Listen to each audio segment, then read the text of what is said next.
Hi hello அனைவருக்குமே வணக்கம். So இந்த வீடியோவில் நம்ம எதை பற்றி பார்க்க போகிறோம் அப்படின்னு பார்த்தீங்கன்னா, அனைவருக்குமே ஒரு மிக மிக ஒரு முக்கியமான ஒரு அறிவிப்பை பற்றி தான் இந்த வீடியோவில் நம்ம பார்க்க போகிறோம்.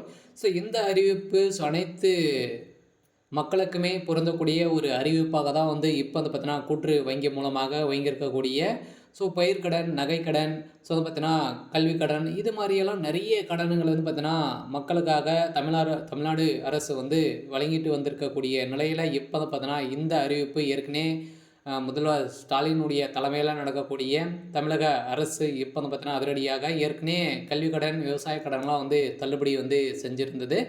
இந்த தள்ளுபடி போதுமானதா அப்படின்ற மாதிரி அண்ணாமலை எதிர்க்கட்சி தலைவர் அண்ணாமலை அவர்கள் பார்த்தீங்கன்னா கேள்வி எழுப்பியிருக்கக்கூடிய நிலையில் தான் இதற்கு பதிலளிக்கும் விதமாக அமைச்சர் பெரியகற்பன் அவர்கள் பார்த்தீங்கன்னா பதிலடி குளிக்கும் விதமாக தான் பேசியிருந்தார். இந்த அறிவிப்பும் வருகின்ற 2027 சட்டமன்ற தேர்தலில் பயிர்க்கடன், இது மாதிரி விவசாய கடன் எல்லாம் பார்த்தீங்கன்னா தள்ளுபடி செய்ய போகிறதாக ஒரு அறிவிப்பு பார்த்தீங்கன்னா இப்போ முதலமைச்சர் அறிவிப்பு கொடுத்துருக்காரு அப்படின்ற மாதிரி ஒரு மிக மிக ஒரு மகிழ்ச்சியான தகவலை தான் மக்கள் கொடுத்துருக்காரு. நிறைய மக்கள் நிறைய கஷ்டப்பட்டு இருக்கக்கூடிய நிலையில் தான் பார்த்தீங்கன்னா இப்போ இருந்திருக்கு இல்லையா. நிறைய மக்கள் நகைக்கடன் எல்லாம் வைத்து நிறைய பேங்கின் மூலமாக Indian bank, state bank, Kannada bank, இது மாதிரிலாம் நிறைய பேங்க்கில் விவசாய கடன், அனைத்து கடன்களும் வாங்கியிருக்காங்க.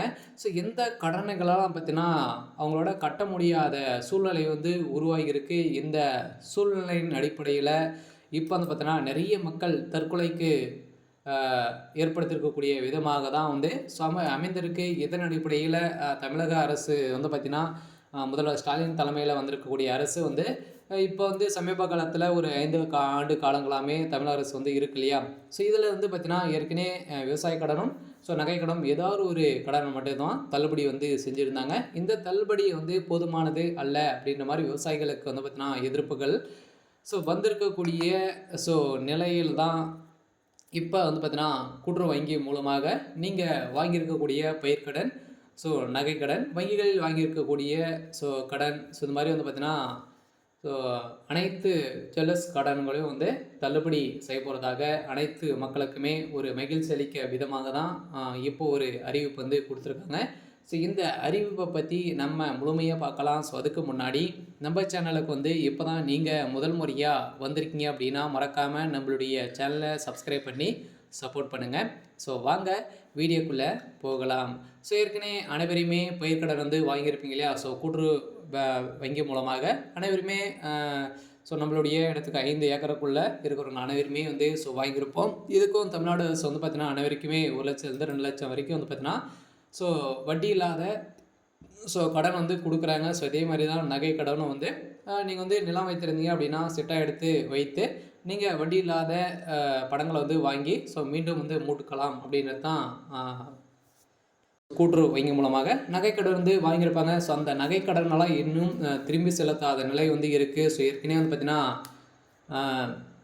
மாணவர்கள் கல்வி கடன், இது மாதிரிலாம் நிறைய கடன்களாக வாங்கியிருக்கவங்களாம் பார்த்தீங்கன்னா திரும்பி செலுத்தாத நிலையில் இப்போ சமீப காலத்தில் 2 மாதங்களுக்கு முன்னாடி பார்த்தீங்கன்னா அதிரடியாக ஸ்டேட் கவர்மெண்ட் இதெல்லாம் தள்ளுபடி செய்திருந்தாங்க. இந்த தள்ளுபடியின் அடிப்படையில் இதை தொடர்ந்து அப்போ கேள்விகள் அண்ணாமலை எழுப்பியிருந்த நிலையில் தான் அண்ணாமலை கேள்விக்கு முதல்வராகிய 4 ஆண்டுக்கு கடந்தும் இன்றும் வரையிலான பயிர்க்கடன் கடன்களை ரத்து செய்யாமல் எளிய விவசாயிகளுக்கு துரோகம் செய்து கொண்டிருக்கிறார்கள் என அண்ணாமலை அவர்கள் குற்றச்சாட்டியிருந்த நிலையில் தான் அப்போது 2026 தேர்தல் பிரச்சாரத்தின் போது ஆட்சிக்கு வந்தவுடன் முதல் கையெழுத்து சிறு குறு விவசாயிகளின் பயிர்க்கடன் தள்ளுபடி மற்றும் வாக்குறுதிகளை அளித்த முதல்வர் ஸ்டாலின் முதல்வராகி 4 ஆண்டுகள் கடந்தும் இன்னுமே பயிர்க்கடனை ரத்து செய்யாமல் எளிய விவசாயிகளுக்கு துரோகம் செய்து கொண்டிருக்கிறார்கள் என பாஜக மாநில தலைவர் அண்ணாமலை குற்றச்சாட்டியிருந்தார்.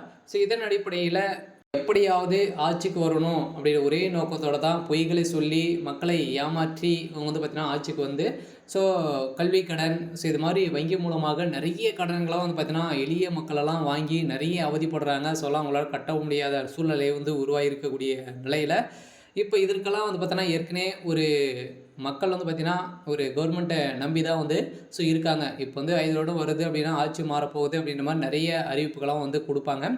இதற்கிடையே நம்மளுடைய கடன்கள்லாம் வந்து தள்ளுபடி வந்து செஞ்சுடுவாங்க அப்படின்ற ஒரு நம்பிக்கையோட வந்து பார்த்தோன்னா, நெறைய பேர் வந்து வாங்கிட்டு இருக்கக்கூடிய சூழ்நிலையில, இதே மாரி தான் திமுகவும் வாக்குறுதிகள் வந்து குடுத்து ஆட்சிக்கும் வந்திருந்தாங்க. இந்த ஆட்சியின் அடிப்படையில இதுவரைக்குமே பயிர்க்கடன், விவசாய கடன், அ நகைக்கடன், இது மாரியெல்லாம் பார்த்தோன்னா, நகை கடன்லாம் வந்து இனிமே தள்ளுபடி வந்து செய்யாம வந்து இருக்கீங்க. நீங்க வந்து ஏமாற்றி மக்களை வந்து ஏமாற்றியிருக்கீங்க அப்படின்ற மாரி குற்றச்சாட்டுகள் வைத்திருக்கக்கூடிய நிலையில் தான், இதற்கு பதிலளிக்கும் விதமாக இப்போ வந்து பார்த்தீங்கன்னா, 2026க்குள்ளேயே வந்து இந்த அ கூட்டுறவு வங்கி மூலமாக வாங்கியிருக்கக்கூடிய அனைத்து கல்வி கடனும், நகைக்கடன், பயிர்க்கடன் இந்த கடன்கள் அனைத்துமே ரத்து செய்யப்படும் அப்படின்ற மாரி தான் இப்ப அறிவிப்பு வந்து குடுத்திருக்கிறதாக குடுத்துறை அமைச்சர் பெரிய கருப்பன் அவர்கள் வந்து சொல்லியிருக்காரு. வந்து பார்த்தீங்கன்னா, மக்கள் அனைவருமே பெரும் குஷியில் தான் வந்து இருக்காங்க. பயிர்க்கடன வந்து ரத்து செஞ்சுட்டாங்க அப்படின்னா, நெறைய மக்களுக்கு ஒரு ஒரு நல்ல விதமாக தான் வந்து இருக்க போகுது. அதனால வங்கியின் மூலமாக வாங்கியிருக்கக்கூடிய கடன்களும் வந்து ரத்து செய்யப்படுமா அப்படின்னா, அதுவும் கல்வி கடன், விவசாய கடன்லாம் வாங்கியிருந்தீங்க அப்படின்னா, வங்கியின் மூலமாக Indian bank, state bank, Karnataka bank, இந்த பேங்க்குக்கெல்லாம் நீங்க வாங்கியிருந்தீங்க அப்படின்னா, கிராம வங்கி, இந்த வங்கி மூலமாக நீங்க வந்து நகை கடன் வாங்கியிருக்கீங்க. எந்த கடன் வாங்கியிருந்தாலும் இதில ரத்து செய்யப்படும் அப்படின்ற மாரி தான் ஒரு கூட்டுத்துறை அமைச்சர் பெரிய கருப்பன் அவர்கள் வந்து சொல்லியிருக்காரு. கடந்த ஆண்டு விவசாயிகள் மத்தியில் பேசிய அமைச்சர் ஆர்.கே. பன்னீர்செல்வம், தமிழக அரசிடம் நிதி இல்லை, சிறு குறு விவசாயிகளின் விவசாய கடன்களை தள்ளுபடி செய்ய முடியாது என பேசியிருந்த நிலையில விவசாயிகள் குறித்து காலத்தில் திரும்பி செலுத்தி வேண்டும் என்று ஆவணத்தை வந்து உத்தரவிட்டிருந்தாங்க. இதனால ஏற்கனவே வந்து பார்த்தீங்கன்னா, ஒரு 10 வருட காலமாகவே நம்மளுக்கு வந்து கூட்டுறவு வங்கி மூலமாக வாங்கக்கூடிய கடன்கள் அனைத்துமே தள்ளுபடி செஞ்சுருந்தாங்க.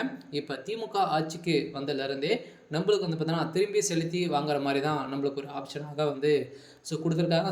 கடந்த 2019 சட்டமன்ற தேர்தலின் போது பயிர்க்கடன் ரத்து செய்யப்படும் என்று திமுக கூறியிருந்தது. பொய்யான வாக்குறுதிகள் கொடுத்து சிறு குறு விவசாயிகள் வஞ்சிப்பது தான் திமுகவின் நோக்கமாக இருந்தது. இருந்தாலுமே திமுக அரசின் சாதனையாக ஆட்சிக்கு வந்த கடந்த 7/5/2021 முதல் 31/12/2023 வரை ரூபாய் 35,852.48 கோடி ரூபாய் கூட்டுறவு பயிர்க்கடன் வந்து வழங்கப்பட்டுள்ளதாக அமைச்சர்கள் வந்து கூறியிருக்கிறார்கள். கடந்த 4 ஆண்டுகளில் புயல் வெள்ளம் நிறைய குறு விவசாயிகளுக்கு வந்து பார்த்தீங்கன்னா பிரச்சனைகள் ஏராளம் வந்து இருந்திருக்கு.